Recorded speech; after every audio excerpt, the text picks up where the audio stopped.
Hello दोस्तों, आप सभी को मेरा प्यार भरा नमस्ते। मैं आशा नेगी आप सभी का अपने नए ब्लॉग में स्वागत करती हूँ। तो आज है करवा चौथ और आप सभी को करवा चौथ की ढेर सारी शुभकामनाएं। माँ करवा आप सभी के सुहाग को लंबी उम्र दे।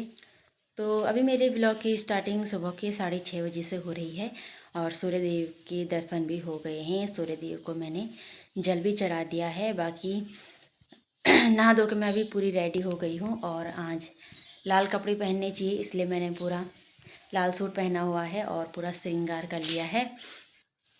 तो ये है मेरी हाथ की मेहंदी। तो आज मैंने अपनी शादी के चूड़े पहने हुए थे जो कि मुझे बहुत अच्छे लगते हैं पहनने। और मेहंदी का कलर देखिए काफ़ी सुंदर आया हुआ था, काफ़ी निखर के आया हुआ था। तो मेरे हाथ की मेहंदी कैसी लगी है कमेंट में ज़रूर बताना। और तो अभी घर का काम कुछ किया नहीं है, तो चलते हैं और झाड़ू पोछा करते हैं और फिर उसके बाद मिलते हैं आप। तो चलिए दोस्तों, अभी दिन के 2 बज गए हैं और अभी मैं तैयार हो गई हूँ और मैंने अपना मंदिर भी बना दिया है। चलिए मैं आपको मंदिर दिखाती हूँ। तो ये है दोस्तों मेरा मंदिर और अभी शाम के टाइम में जलाऊंगी यहाँ पे दिया जब कथा पढ़ेंगे। तो अभी मैं जा रही हूँ कीर्तन करने के लिए। हम यहाँ पर 2-3 औरतें हैं, तो हमने सोचा आज कीर्तन करेंगे। तो चलते हैं और वहाँ पर पहले कीर्तन करते हैं, फिर कथा पढ़ने का टाइम भी हो जाता है, फिर आएंगे घर।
दो चार कीर्तन करने के बाद 4 भी बज गए थे और कथा पढ़ने का टाइम हो गया था। तो हमने ये सब ने दिया जला दिया था अपनी थाली में और हम पढ़ने लग गए थे कथा। चौथ का व्रत रखा, सबने सिर धोकर हाथों में मेहंदी लगाई, चूड़ियां पहनी, वह सब देखती रही।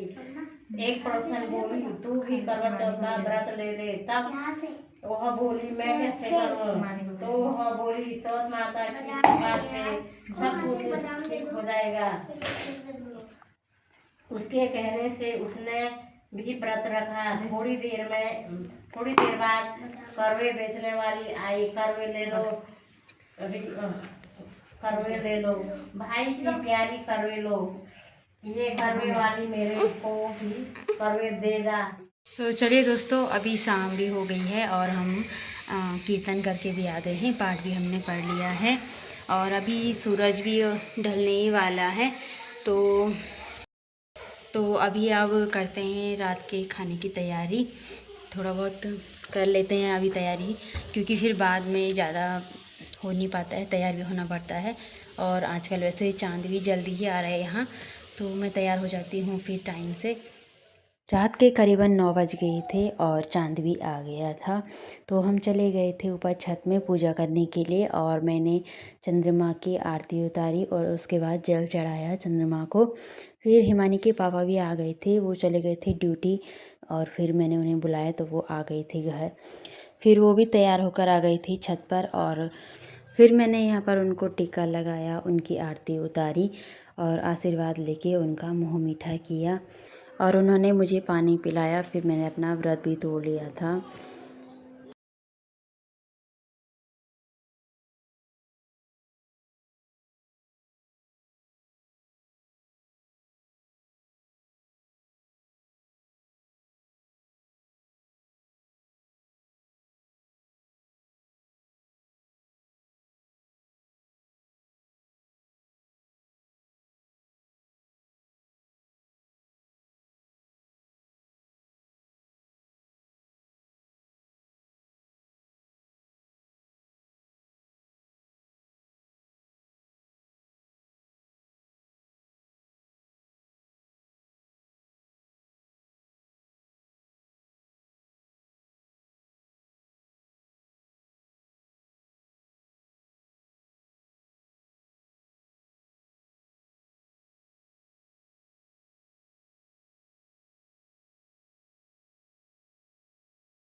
व्रत खोलने के बाद हमने यहाँ पर की थोड़ी सी फ़ोटोशूट और उसके बाद हिमानी के पापा चले गए थे ड्यूटी, क्योंकि आजकल होटलों में भी बहुत भीड़ चल रही है तो इसलिए उन्हें ड्यूटी जाना पड़ा। फिर उसके बाद मैं मम्मी के लिए जो श्रृंगार का सामान लाया हुआ था मैं उसे लेकर आ गई थी बाहर और मम्मी को टीका लगाकर उनका आशीर्वाद लेकर मैंने उनको जो श्रृंगार का सामान था वो दे दिया।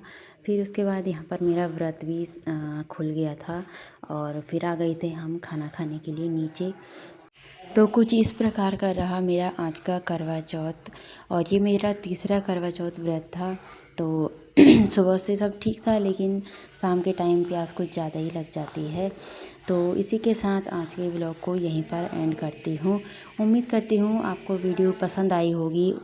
पसंद आए तो लाइक शेयर सब्सक्राइब करते जाना और माँ करवा से मैं यही प्रार्थना करती हूँ कि जितनी भी सुहागन महिलाएं हैं उनके सुहाग की लंबी उम्र बनाए रखना।